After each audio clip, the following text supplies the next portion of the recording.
Well, hello, oddballs. It's your host, Bobby. And your co-host, Lexi. And this is Oddities on Elm Street.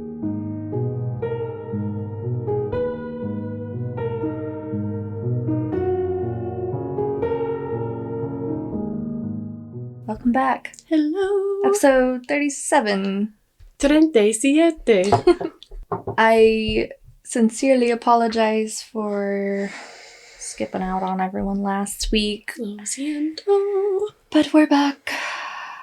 And I'm so glad. We're back and healthy. Yeah, we were having some tummy trouble. No, I think I way overdid it with my freaking Sinex. Because I literally drugs. It was withdrawing. I could not stop blowing my nose. It was just constant drainage. It's a real thing, though. I was addicted to nasal spray. Yeah. You're only supposed to do it so often. Really? There's a limit? Yeah. Which I was absolutely not following. I bet you will now. All right, so... God, what do we have going on? Heck if I know. You got a morbid tidbit, I do. Okay, so morbid tidbit, let's do this. It took place back in 2013. There was a 82-year-old Colombian woman, went to the doctor, complaining of stomach pain. How fitting. How fitting. How fitting that stomach pain. Yeah, but you didn't plan it. Mm. Wow. No, and I wrote this before. Look at you go. I know. So, doctors, they thought she just had a stomach bug, whatever. And so they did some scans. And they realized that she had actually been unknowingly carrying a fetus inside of her abdomen for 40 years. It's my new worst fear. So, what? The fetus grew outside of her womb. What? Is that in her abdomen? That's a thing that happens? I didn't know this, but I guess it is. Do you not feel this lump growing on the side of you? Bro. Fuck if I know. So yeah, obviously, you can't grow a baby there in your actual belly. So it became calcified. Oh my so Lord. She's essentially carrying around a mummified fetus for that entire time. So doctors explained and said that basically the fetus gets to an advanced stage, and once it's too large for the woman's body to absorb it, the remains of the unborn baby literally turn to stone to protect your body from being infected by the decomposing tissue of the fetus. How fucking crazy is that? I don't like it. I don't. I mean, it's a pretty rare thing to happen. I was reading that there's less than 300 cases reported. But 40 years. That's a long time. There was another woman. She was a 92-year-old. Oh my word. She was carrying a mummified fetus for 60 years. I don't know how you don't know that. Unless you just don't ever go to the doctor. Well, or, if it happened a while ago, the doctor's probably oh, you're just fucking on your period. Fine. Yeah. I don't know. It's so crazy that our bodies are so weird. That makes me uncomfortable. Yeah, not a fan. All right, so we're going to cover the case of Karla Brown today.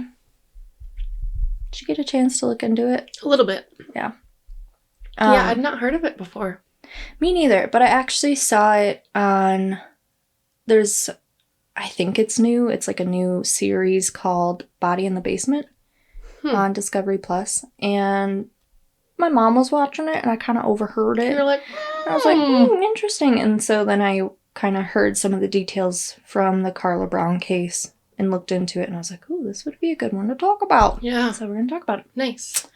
All right, so In the early evening hours of June 21st, 1978, Mark Fair returned to the home he shared with his fiancé after a long day at work, and upon entering the house, he called for his fiancée Carla, but received no answer. After a quick search of the house, he headed into the basement where he found Carla's lifeless body.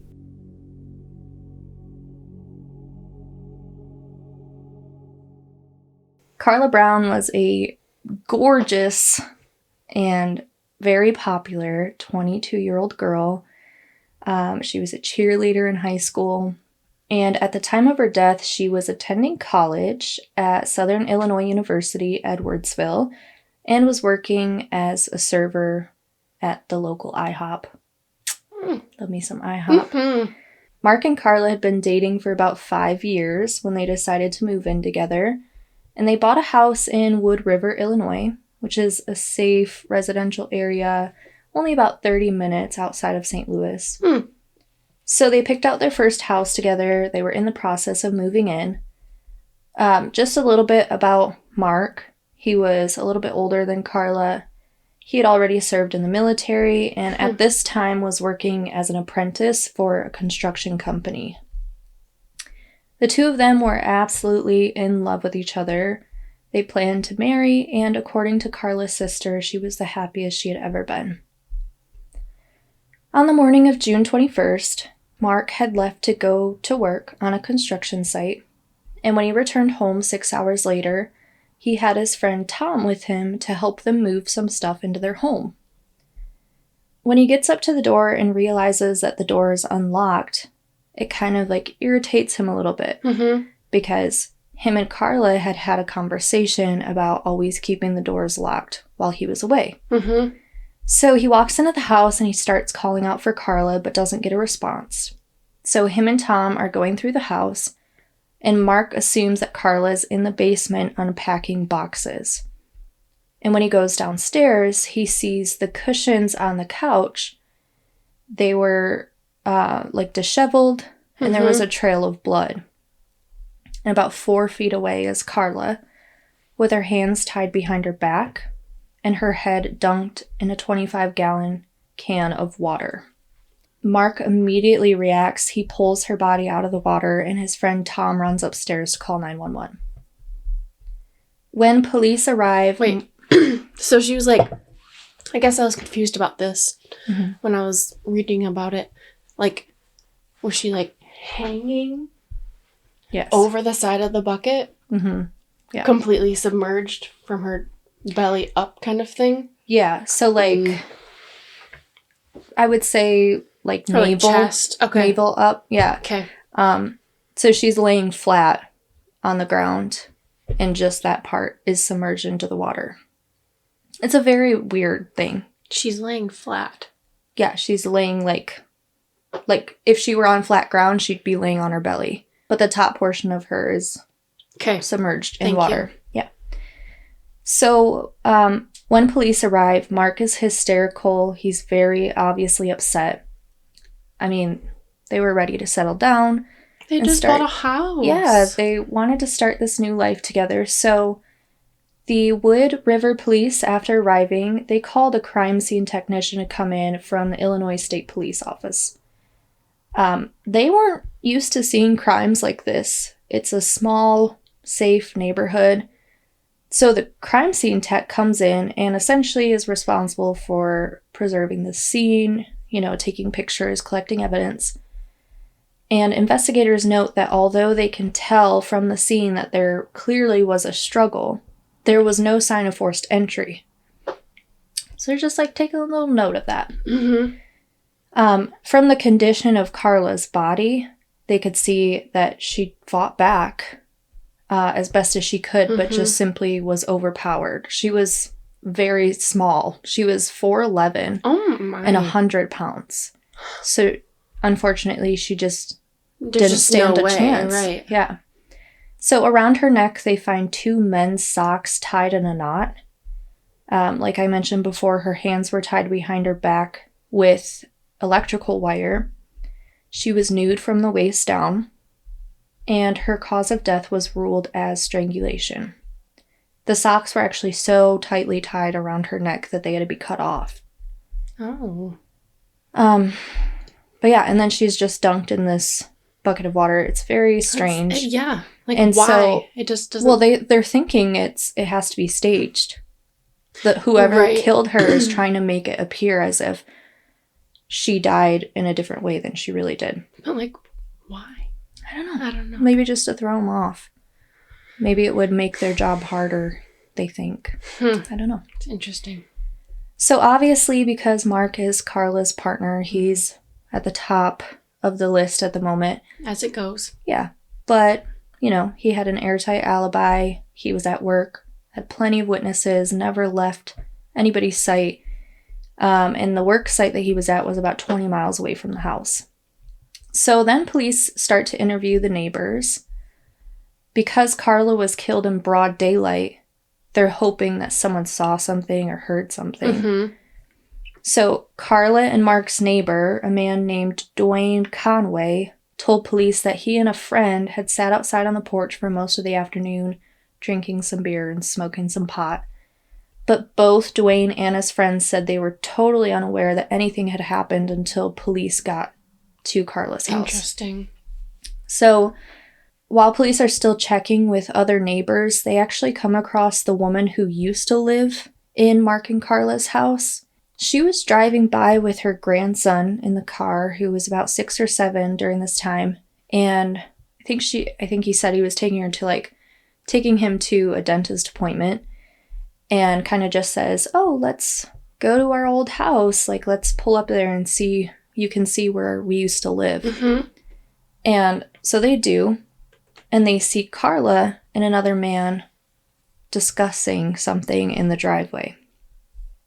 So, and they're driving by slowly, so they get a decent look at the guy. And they describe him as being a taller guy with long hair and possibly a beard. And this grandmother and grandson are the last people to have ever seen her alive. Besides her killer, right. Obviously. But there was one other person who had spoke to Karla right before her murder. So, this is all happening in the middle of the afternoon. And as Karla's unpacking boxes, she gets a phone call from her best friend. So they're talking, and Karla's telling her friend about, how things are going, talking about Mark, just chatting. Mm-hmm. And in the middle of the conversation, Karla says, someone's here, I gotta go. After that, all of the other phone calls that she received that day went unanswered. So because of that, that's kind of how they determined her cause or her time of death. Mm-hmm. So yeah, her body was found around 5:30 by Mark when he got home from work, and she stopped answering her phone after noon, so they believe she was killed around that time. So, police now know that they need to figure out who this guy was that Karla was seen talking to in her driveway. Another guy that they look into is one of her acquaintances, a guy named Jack Myers. He had asked Karla out a few times, and she rejected him every time. Mm-hmm. So in investigators' eyes, they're thinking that possibly gives this dude a motive. And he was also known to have some incidences of violence against women. So, and what's interesting is that even Karla's closest friends believed that Jack was the killer. But he passed polygraph. If. Yeah, that's what I was going to say. We now know that polygraphs aren't always accurate, but during this time, they put a lot of weight into those results. Yeah. So, because he passed, they marked him off the list. They also looked into Karla's stepfather, a guy named Joe Shepard. He had a little bit of a record. He was only married to Karla's mother for a short period of time, and the relationship didn't end on good terms. Karla's sisters kind of described him as just being a really mean person. And some of Karla's friends had claimed that this stepfather had made sexual advances towards them while spending the night at Karla's house. Unfortunately, there's no evidence linking him to the murder, so they have to rule him out. Police, though, are really interested in the neighbor, Dwayne, and his friend. His friend was a man named John Pranty. And they're mostly looking into them because when they interviewed Dwayne, he tells them, yeah, we were out on the porch all afternoon. But from Dwayne's porch is a clear shot of Karla's house.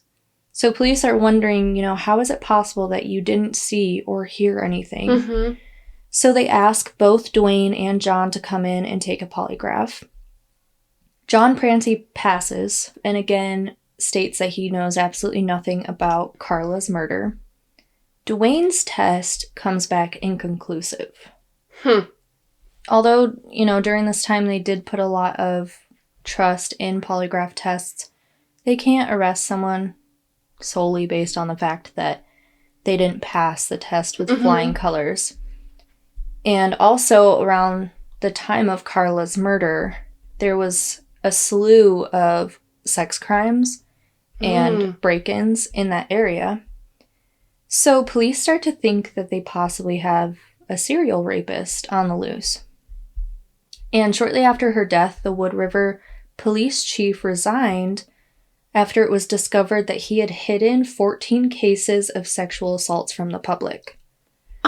What? Yeah. So police are investigating Karla's case, and while they're doing that, there's another break-in just a few blocks away from Karla and Mark's house. A man breaks into a house and sexually assaults the woman who lives there. Thankfully, police are able to make an arrest. And this guy's name was Tony Garza. He admits to police that although he's responsible for some of these rapes and break-ins, he has never killed anyone. But Tony really fit the description of the man that was seen in the driveway. Right. So once they arrested him, police also received statements from 2 of his cellmates who said that Tony had confessed to killing Karla. So police bring Tony back in for questioning, but as he's describing the crime scene, it's nowhere near what had actually taken place. So, and it's disappointing because they thought for sure that they had a break in the case. It just turns out to be a dud again. They just didn't have any solid evidence to link anyone on their suspect list to Karla's murder, and as a result, her case goes cold.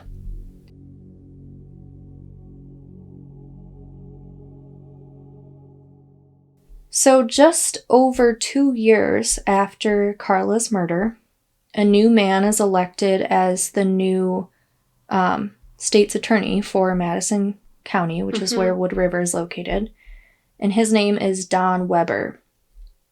Don said that on his first day in the office, the first thing he did was grab the box containing all of the information on Karla's case. He put it on his desk and said, "We're going to solve this case." So Don Weber comes in and he forms a task force to try and solve Karla's murder. And this is what I think is really interesting. One of the investigators on Karla's case had the opportunity to attend a presentation that was being given by a man named John Douglas. Now, John Douglas is an FBI agent who's very well known for pretty much discovering the term serial killer. It's the 70s. Serial killers are at an all-time high in America. So Mindhunter.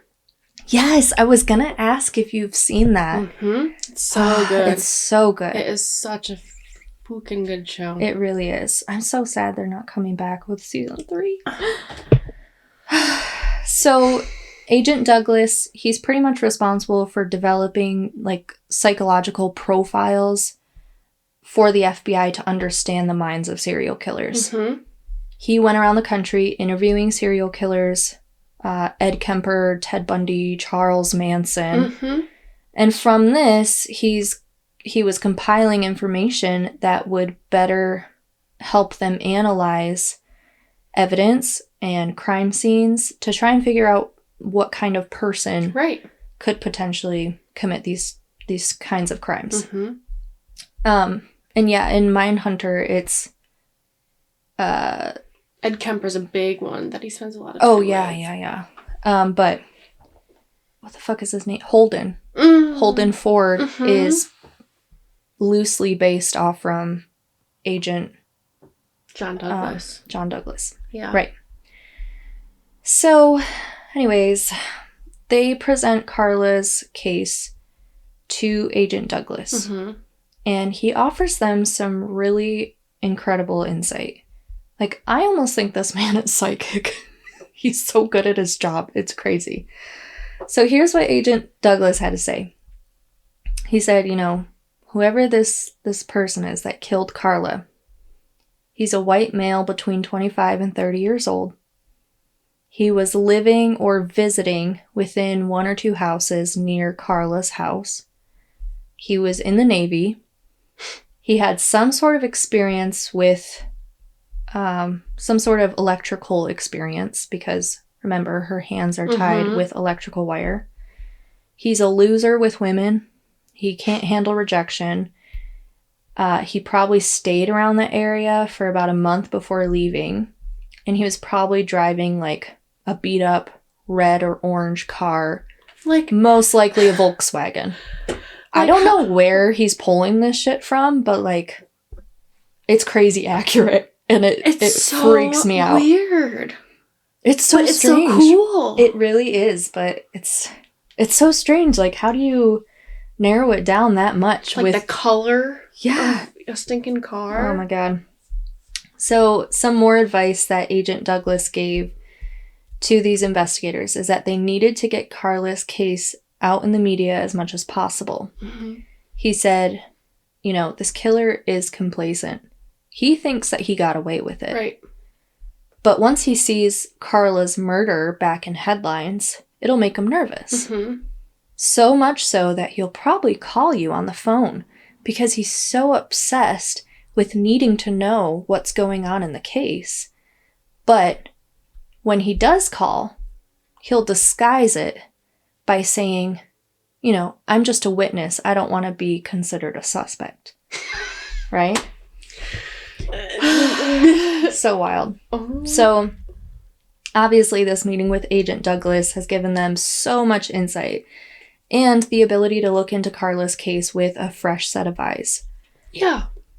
And another thing that they do is meet with a forensic expert who, at the moment, was kind of in the process of discovering, like, how to analyze a crime scene by using computer technology to enhance crime scene photos. Mm-hmm. So this investigator on Karla's case brings some photos from the crime scene for this expert to look at using this very new technology, and they find something that everyone had totally missed the first time.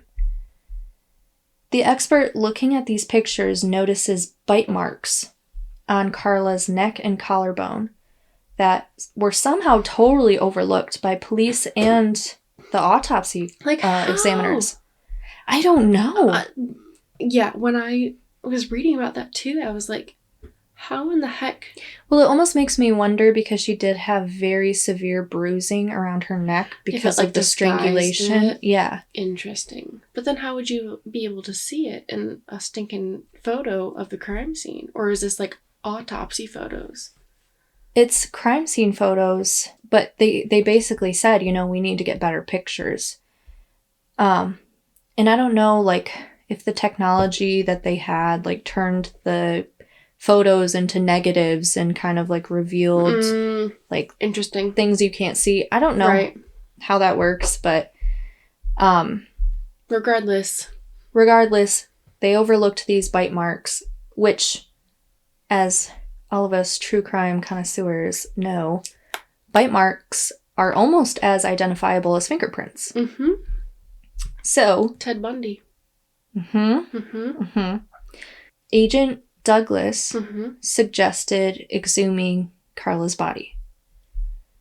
So they go to Karla's family and ask for permission. and they explain the situation. And of course, Carla's family wants to do anything they can help with the investigation. Right. So they agree. So now... How many years has it been now? At this point, it's been 2 years. Okay, thank you. Yeah, so now that they have everyone on board, they exhume Carla's body to re-examine it. Another thing that the pathologist this time finds that was missed the first time is that Carla's cause of death, they ruled it as drowning and not strangulation. So they believe that she was still alive when she was placed with her face in the bucket of water. So they have this new evidence. They have the insight that Agent Douglas provided. They start to piece it together because this was someone who was, probably comfortable with the area. Mm-hmm. And because of that, they revisit the neighbors again, Dwayne Conway and his friend John Prantey. Police bring Dwayne back in because remember, his test, yes, his polygraph test was inconclusive and John Prantey passed. So they bring Dwayne back in. He's fucking shaking in his boots. He's nervous as hell. And, even though he's obviously anxious about all of this, he's still adamant that he had nothing to do with Carla's murder. And then, in the middle of the interview with Dwayne, investigators receive a phone call.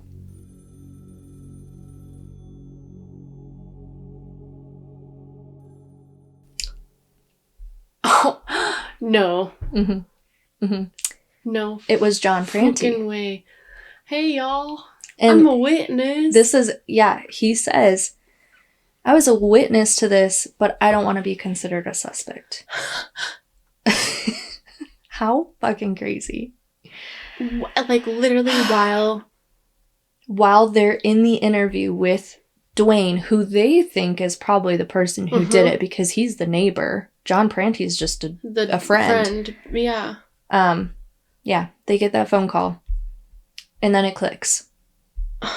So, and that just confirmed everything that Agent Douglas said was going to happen. Right. That's why I said he's almost like a fucking psychic. Weird. Like, how can you be that good at your job? That's crazy. It's predicting, the future. That is exactly how that works. I know, it's just wild. It really is. So their interest in John Prantey is obviously renewed.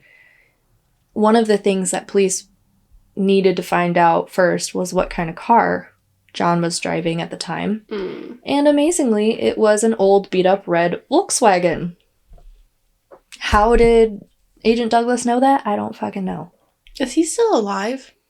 I don't think so. That's a bummer. We should look more into him. Yeah, we should. He's an interesting guy. And he worked on so many infamous cases. So many high-profile cases.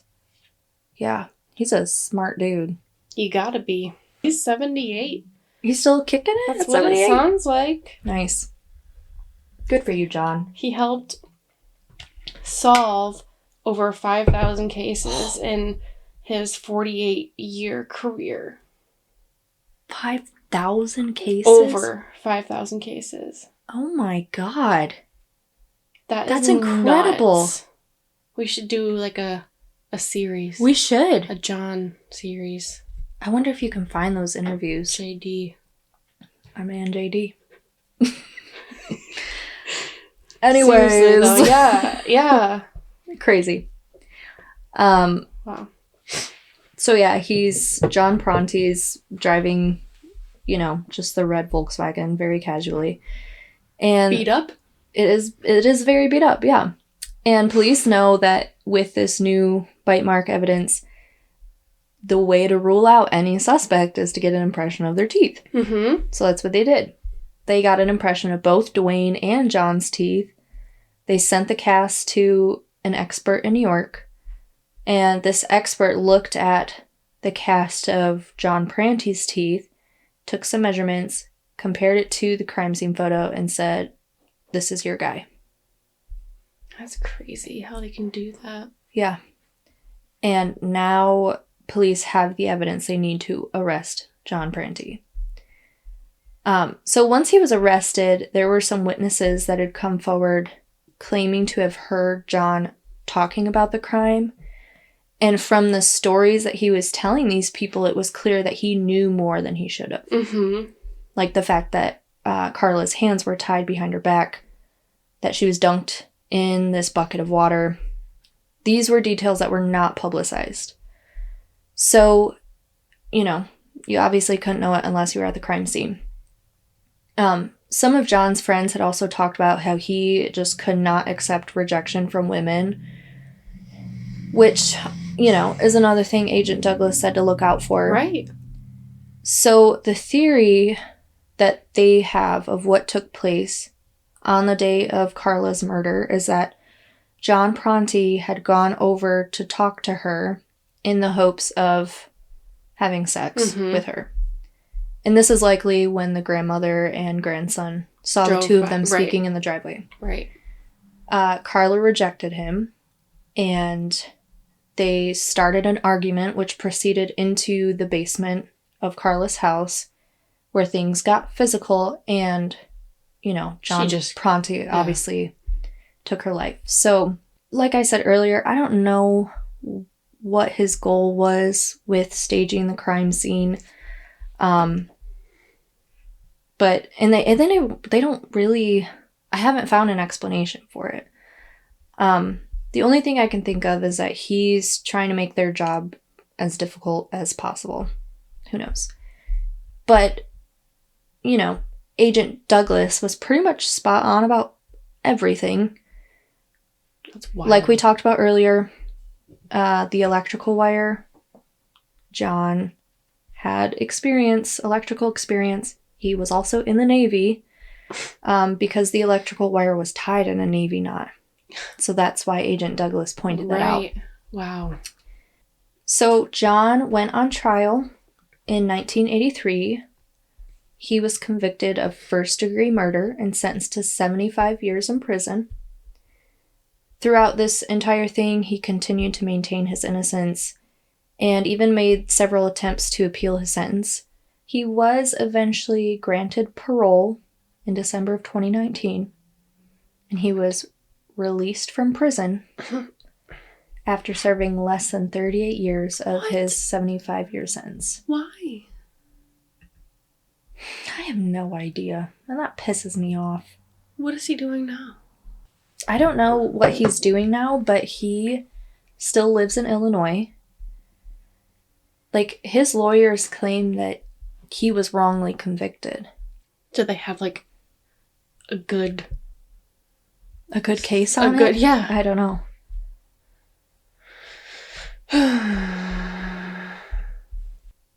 There's an article from the Telegraph.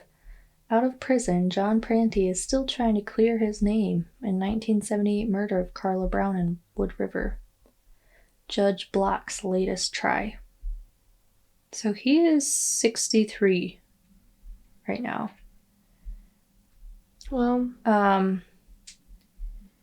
he tried to file a second post-conviction petition, which would prove his innocence, is what he thinks. And the petition refers to the bite mark, which is how they convicted him. And they allowed Pranti off for good behavior. Because it says, at the time of his sentence, the truth in sentencing law was not in effect, so Pranti was allowed a day off his sentence for every good day that he served.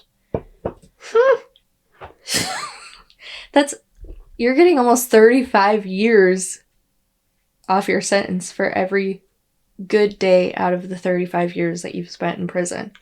What? I've never heard about that. Me neither. What is this? That is ridiculous.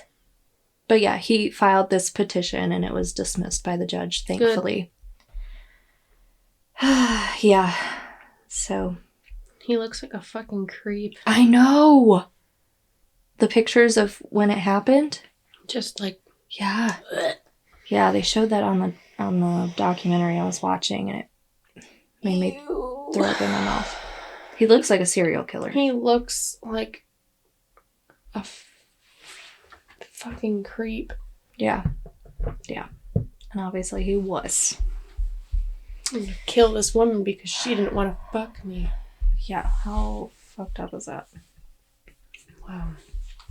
So yeah, that is the case of Karla Brown. If you haven't seen Body in the Basement, I'm watching the 3rd episode right now. The 2nd episode is a case that I also want to cover. Mm-hmm. But yeah, it's a good show if you're into that kind of thing, which if you're here, you probably are. So. I thought you were asking me. I was like, nah. No. Not really into it. Yeah, it's not really my cup of tea. Don't really like odd things. Yeah, this is too strange for me. But yeah, it's a good show. It's on Discovery Plus. That's where, I heard about it because I've never heard about her case before. Bodies in the Basement? I think it's just Body in the Basement. Body in the Basement. Mm-hmm. Okay. Yeah. Interesting. I'll have to look it up.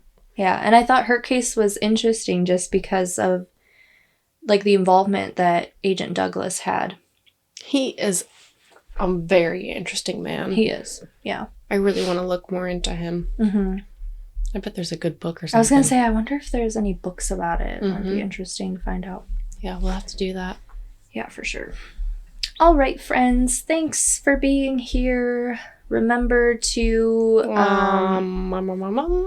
send in any listeners. Yeah, I was going to say, remember to, well, actually what I was going to say is remember to rate us 5 stars on whatever platform you're listening on, because that gets us up in the ranks, which was pretty cool. Oh yeah, should we share the news? Well, we have 2 things. We've hit 75,000 streams, which is crazy because I feel like just a few episodes we just hit 50. But I had that viral video about Amy Lynn Bradley go viral. The viral video that went viral. Okay, I fucking get it. You went viral. Whoa. No, I think that definitely contributed to it because it's such an interesting case. And I still stand by the fact that that's my favorite episode that we've done. So if you haven't listened to it, go check it out. I think it was 2 episodes ago. Or maybe 3. Because I think we did Skinwalker. No, that was after. Anyways. It was recent. Yeah. We did it. We done did it. And what else was I going to say? I've gotten a few more listener tales. So nice. We might honestly be able to pump one out. I think we should do one as a bonus episode. Mm-hmm. I think we should. Just because I feel bad about last week. And about our fucking Patreon. I was going to ask you about that. Yeah. So I got it to work, but the issue that I'm having is that the videos that we've been filming to do our minis are too long. So I can only upload the audio of our minis, and I feel like that kind of sucks. So I was going to ask you, what your thoughts were. I would just put it up. Just put up the audio and the pictures and videos. Maybe a link to the YouTube thing or something. I don't know. Yeah, but if it's on YouTube, then it's not private access just for our Patreons. It'd be public. Oh. You know what I mean? That's Patreon. It's not really videos. Yeah. Well, I just knew you have more experience with Patreon than I do as far as I don't ever watch any videos. Okay, that's good to know. Because I felt bad and I was like, oh, what to do? No, it's just been play and listen. Okay, sweet. But yeah, so send in your listener tales to listenertales@gmail.com. I think that's it. Pretty much, right? Patreon, listener tales, 5-star. Give us 5-star rating. Tell us you love us. Yes. All right. Well, that's all we got for you. So, I hope everyone has a beautiful, lovely, sunny week. And remember to always keep it spooky.